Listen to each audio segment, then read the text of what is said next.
I was a 4-time kickboxing world champion. For 12 years, I trained 5 hours a day, 6 days a week. And I was motivated to train probably about 25% of the time. The rest of the time I went because I am disciplined. If I wake up and I'm unhappy, I will do the exact same things as if I am happy. I will go to the gym the same. I will work the same. How I feel has no impact on how I live my life.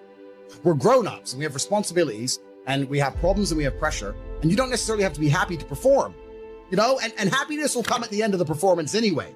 But if your number one goal as a man, if your number one mission in life is just to be happy, that's going to be an extremely vaporous existence, and you're not going to be a man of substance. Your ability to deal with stress, the amount of stress you can deal with as an individual, it's directly correlated to your success level. If you can deal with stress all day, you're going to be successful.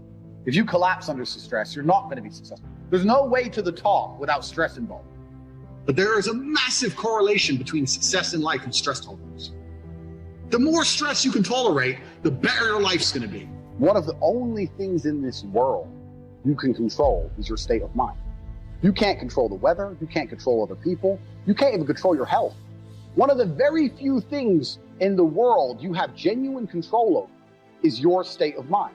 If you can't control that, then you're just a feather in the wind, and life's going to blow you around. I can't imagine truly wanting to quit something and not being able to quit. I can't imagine it.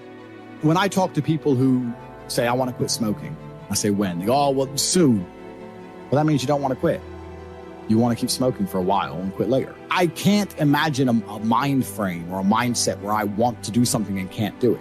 It's almost difficult for me to answer that question, because if you have that kind of mind, if your mind is so fundamentally broken that you cannot do with your own mind what you want to do, then you're just, right? Life is hierarchical. There's always going to be kings and there's always going to be peasants.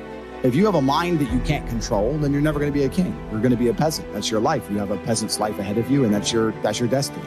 Enjoy, right? There's always been peasants. That's life. But I believe that the most important thing you can do as a man is to gain control of your mind. Once you have control of your mind, life is so ridiculously easy. People say to me, Tate, you're in good shape. All you do is drink vodka and travel the world. You're never even home. You never even have a gym. How do you do it? It's ridiculously easy if you control your mind. If I decide to do 1,000 push-ups, I'll do them. Maybe I have to do them one at a time. Maybe I'll get tired. Maybe I need a break. I'm going to do 1,000 because I said I'm going to do 1,000. Everyone knows what they're supposed to do. You either control your mind or you don't. And all of these things stem from the same problem. It's something you can do. It's something that is learned. It's something that is taught. Depression is the ultimate motivation. If you're unhappy with your life, if you're depressed, I don't expect you to be popping pills and sitting late in bed. I expect you to give me a huge list of everything you're achieving per day. Depression's a fantastic motivation, you know, but people are told the opposite. No, a lot of people's problems are all in their mind. And I'm not saying that mental conditions aren't real, because absolutely some are, but I try and explain to people, look, the only thing on the planet you have genuine control over is your state of mind. You can't control the weather. You can't control anything. The only thing you can affect in genuine real time is how you feel in your head. How you view the world absolutely and utterly shapes how you react in the world, how you act in the world, how people view you. It's all down to how you view things. You have to believe you're a fucking man, and you have to believe you can achieve anything. I'm not saying you can achieve anything easily. I'm not saying it's not going to take a whole bunch of work. I'm not saying it's going to happen quickly. But you have to believe you can achieve anything. When I tell people that you are the sum of the 5 people you spend the most time with, everyone agrees. They go, yeah, that's probably true. And then they continue to hang around with people who they don't want to be. Why? There has to be a point where you sit and go, okay, you're my friends, et cetera, I love you guys. Yeah, we can talk, whatever. But I'm on a different life path. You have to leave some people behind. If you were to come hang around with me and my crew, you would be self-conscious. And that self-consciousness would motivate you, or they would certainly instill the discipline required for you to change. You don't feel self-conscious amongst your peers. That's why you don't change. When I was broke, I couldn't sleep. And I say that, people laugh. I'm not joking. When I wanted money, like fucking I needed air. People say to me, I want to be rich. And I say, okay, well, I want to be able to ice skate. But I don't want to be able to ice skate enough to go learn how to ice skate. I can't be bothered. I mean, surely, if I could click my fingers and be a figure skater, I'd click my fingers. Who wouldn't? But I don't want to actually go train. Because I don't want it enough. And this is the exact point with money.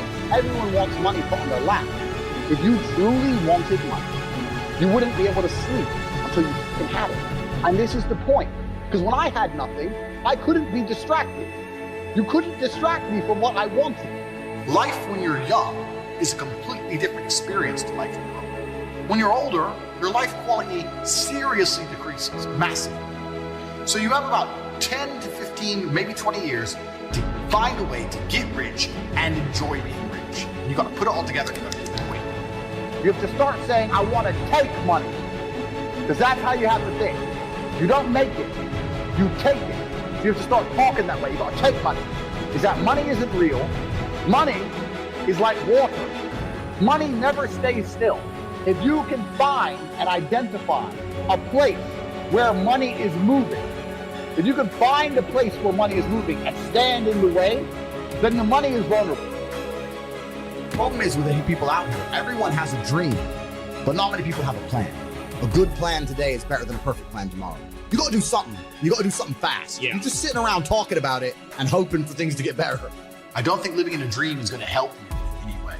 I think you need to be sitting here panicking at the fact that you don't have enough money. You need to be concerned and worried and sad. You need to do something about it today.